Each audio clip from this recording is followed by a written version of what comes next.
For the 2026 and 2027 intakes, the rules of the U.S. visa process have shifted.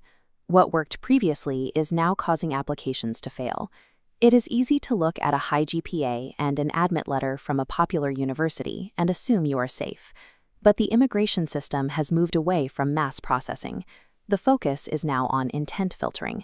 While universities continue to issue admits at high volumes, the visa officer at the window is now responsible for the actual screening. Treating a university admission as the final goal is a mistake. In the current environment, academic credentials alone are not enough to overcome a weak explanation of your intent. To see how this filtering works in practice, we tracked a specific group of applicants in October 2025. This group consisted of 25 students applying to the same popular state university using standard volume-based strategies. 24 received admits from the school, but at the visa window, the results changed. Out of those 24 accepted students, only 9 were approved for their F1 visa. The university itself was not the problem. The most frequent reason for refusal was a lack of genuine academic intent. These students relied on generic narratives that were nearly identical to hundreds of others. When your story sounds the same as everyone else's, your individual credibility as a student is harder to establish. Visa officers look for specific patterns. If your reasoning for choosing a school relies on general prestige or location, the officer is more likely to conclude your choice is driven by convenience rather than a specific career goal. Every applicant faces a choice. You can prioritize the convenience of the application, or you can prioritize your probability of approval. Many traditional agents still use a volume strategy, encouraging students to apply to 8 or 12 safe universities at once. This often relies on merit awards or automatic tuition reductions, incentives that are given to the majority of admits and do not necessarily indicate a strong case to a visa officer. Succeeding in 2026 requires a shift to an intent-first strategy. This strategy requires research into specific career outcomes and identifying 2 or 3 universities where you can prove a logical, personal fit for your goals. Choosing a school simply because it was easy to get into or offered a generic scholarship can actually flag your application as a high-risk volume play. In the current 2026 environment, the DS-160 form is one of the first points where an application can encounter problems.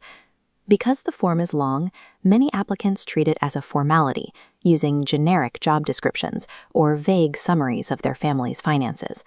For example, instead of writing family business income, a stronger claim specifies the type of business, its established date, and its annual turnover. This level of detail is necessary because of how officers review data. They cross-check the claims on your form before you even reach the interview window. The interview is used to verify the claims you have already documented. It is rarely a place to debate new information that wasn't in your form. If the narrative in your DS-160 is based on a template or lacks specific detail, it becomes much harder to overcome that impression during the short time you have. The stakes are even higher for those who have already received a 214B refusal. Data suggests that repeat applicants face a 60% higher level of scrutiny than they did during their first attempt. A common reaction is simply applying to a different university, hoping for a different outcome.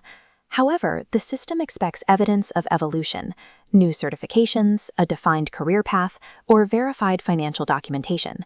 Using the same approach with a new admit letter often leads to the same result. A second attempt requires a significant change in how you present your case. Here is how a prepared applicant navigates this environment. You should be able to pass a 3-question test to ensure your narrative is defensible. First, why this university? Explain your specific goals rather than reciting rankings. Second, why this program over home country options? Justify the investment. Third, how does this serve a specific 5-year plan? Describe a specific career outcome. If you find yourself hesitating or using a template for any of these answers, your case is likely to be viewed as high risk at the window.